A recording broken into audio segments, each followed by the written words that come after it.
জুলাই গণ আন্দোলন অসমাপ্ত, এখনো সমাপ্ত হয় নাই। মানুষ আন্দোলন আবার শুরু করবে, অচিরেই শুরু হবে আন্দোলন। আওয়ামী লীগ সব ব্যবসা বাণিজ্য নিয়ে যায়, সব চাকরি বাকরি সব আওয়ামী লীগ। এখন কি এইটা থেকে মুক্ত হয়েছেন? না।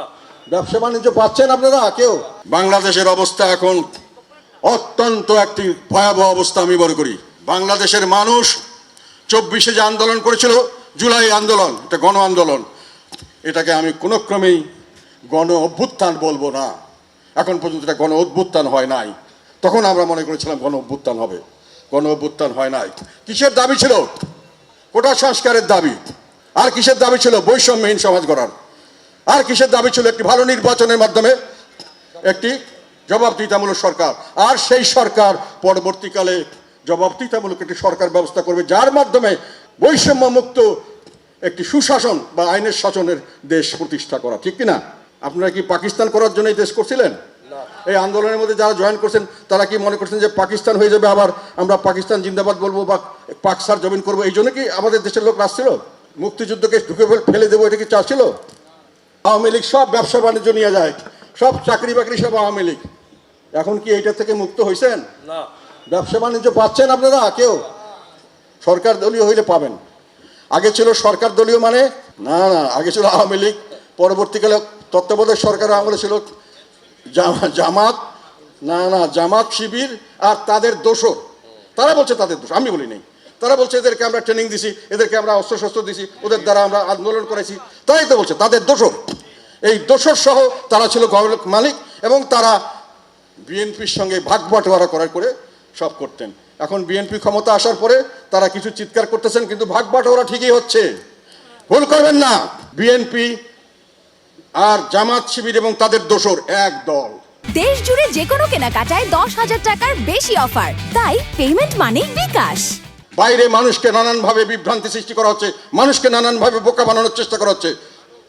ভিতরে ভিতরে কিন্তু তাদের নেতা আন্ডারস্ট্যান্ডিং ঠিক আছে। আসল শত্রু কে রে ভাই? আওয়ামী লীগ। আর একটা শত্রু ছোটখাটো আছে, সেটা জাতীয় পার্টি। 2018-এও তো দিনের ভোট রাতে করছে, আর 2024-এর দিনের ভোট সবগুলো খারাপ করছে। এই তো এইখানেও দিনের ভোট রাতে হয়েছে, দিনের ভোট পরের দিন সকালে হয়েছে, দুপুরে হয়েছে, রাত্রে হয়েছে, তারপরের দিন হয়েছে। এবং অনেক সময় ভোট ছাড়াই পেপারের মধ্যে লেখা হয়েছে এই লোক এত ভোট পাইছে, তার ব্যালট নাই, ব্যালট করে সারতে পারে নাই, ওইটাও লিখে দিয়েছে। এইগুলোর যথেষ্ট ধরনের প্রমাণ নথি আমরা পেয়েছি, আমরা এখানে বাধা দেয়নি। কাজে 2000 ভালো নির্বাচন হয়েছে সেটা বলে এখন বলতে পারে আমরা তো করি নাই, এটা করছে তত্ত্বাবধায়ক সরকার, আরে অন্তর্বর্তীকালীন সরকার। ঠিক কিনা? আইনগতভাবে একতরফা নির্বাচন করছেন। একতরফা নির্বাচন কোনো নির্বাচন নয়, এটা অবাধ নয়, এটা সুষ্ঠুও নয়, এটা কোনো নির্বাচনই নয়। কাজে 2026-এ এখন আপনারা বলছেন করবেন না, করেন নাই। আমরা বিভিন্ন সোর্স থেকে খবর পেয়েছি, হ্যাঁ আপনারাও জড়িত ছিলেন। তথাপি আমরা মনে করেছিলাম দেশের স্বার্থে একটা স্থিতিশীলতার স্বার্থে আমরা এটা মেনে নেব। কিন্তু আমরা কি দেখলাম? অন্তর্বর্তীকালীন সরকারের যে অত্যাচার অনাচার, সেটা কি কম হয়েছে? এখনো আওয়ামী লীগের লোক বা দোসর বলে যে কোনো লোককে যে কোনো স্থানে ধরে মব তৈরি করে মারা হচ্ছে, পিটানো হচ্ছে। আওয়ামী লীগ তো শুধু তাদেরকে মারতো, একটা লোককে ধরতো বা মারতো বা তাকে জেলখানায় দিত।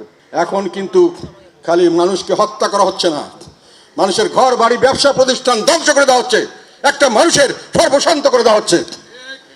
তো বিরোধী পক্ষের উপর অত্যাচার কি কমছে?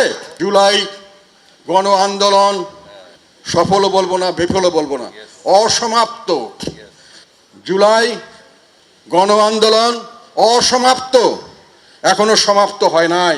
যে জন্য মানুষ এই আন্দোলন করেছিল, বৈষম্য বিরোধী একটি সমাজ এবং একটি জবাবদিহিতামূলক সরকার এবং জবাবদিহিত সরকার ব্যবস্থা, যার মাধ্যমে আইনের শাসন এবং একটি বৈষম্যমুক্ত সমাজ ব্যবস্থা পড়ে, সেই স্বপ্ন মানুষের এখন স্বপ্নই রয়ে গেছে। মানুষ এই স্বপ্ন নিয়ে বসে থাকবে না। আমার ধারণা এবং আমার আশঙ্কা, মানুষ আন্দোলন আবার শুরু করবে, অচিরেই শুরু হবে আন্দোলন। তার কারণ এটা হয়তো দেরি হতো, হয়তো 1 বছর 2 বছর 5-4 বছর লাগতে পারত, কিন্তু এখন পারবে না। হবে কেন? সাধারণ মানুষ ভীষণভাবে ক্ষতিগ্রস্ত।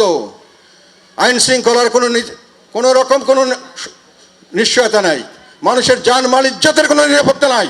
যাকে যখন যেখানে ইচ্ছা যেভাবে ইচ্ছা বেজ্জত করা হচ্ছে, মেরে ফেলা হচ্ছে, তাদের বাড়িঘর লুট করা হচ্ছে কোনো রকম কোনো কারণ ছাড়া, এবং তার বিরুদ্ধে কোনো ব্যবস্থা নেওয়া সম্ভব হচ্ছে না। ফলে আমি আশঙ্কা করছি জনগণ এই আন্দোলনকে সম্পূর্ণ করার জন্য আবার মাঠে নামবে।